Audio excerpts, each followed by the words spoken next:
सुपारी फोडण्याचा कार्यक्रम म्हणजे काय, कधी केला जातो, का केला जातो, ह्याच्या मागचं शास्त्रीय कारण काय आहे तेच तुम्हाला आजच्या व्हिडिओमध्ये मी सांगणार आहे। तर नमस्कार मंडळी, माझं नाव आहे कोमल आणि कोमल्स युनिक लाईफ या चॅनलमध्ये तुम्हा सर्वांचं स्वागत आहे। तर व्हिडिओ शेवटपर्यंत बघा। तर चला सांगते मी की का सुपारी फोडली जाते। तर सुपारी फोडण्याचं कारण हेच की दोन्हीकडचे परिवार एकत्र येतात आणि हे नातं घट्ट होतं।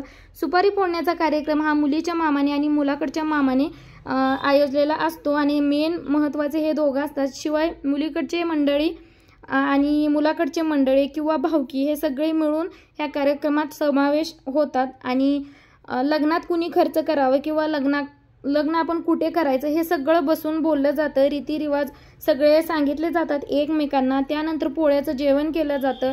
ज्या कोणी स्त्रिया आले त्यांना हळदी कुंकू वगैरे लावलं जातं किंवा मानपान दिला जातो। तर इथेही बघू शकता टोपी टावल एकमेकांना केलेलं आहे आणि इथे नवऱ्याकडचे मामा सुद्धा नवरीकडच्या मामाला काही तर समजावून सांगतात, म्हणजे काही रीतीभाती असतील किंवा लग्नाच्या वेळेस आपण काय केलं पाहिजे काय नाही केलं पाहिजे हे बसून बोललं जातं। तर अशा प्रकारे सुपारी फोडलं की आपलं लग्न फिक्स झालं असं मानलं जातं आणि त्यामुळे हा कार्यक्रम नियोजला जातो। तर तुमच्याकडे कशी पद्धत आहे मंडळी ते सुद्धा कमेंटमध्ये सांगायला विसरू नका। तर इथे बघा सुपारी फोडली आणि सगळेजण टाळ्या वाजवतात। तर व्हिडिओ कसा वाटला नक्की कमेंटमध्ये सांगायला विसरू नका। चॅनलमध्ये नवीन असेल तर प्लीज आपल्या चॅनलला सबस्क्राईब करा आणि तुम्हाला जर ही पद्धत माहीत नव्हती तर मला तसं कमेंटमध्ये सांगा आणि व्हिडिओ जास्तीत जास्त जणांना शेअर करा।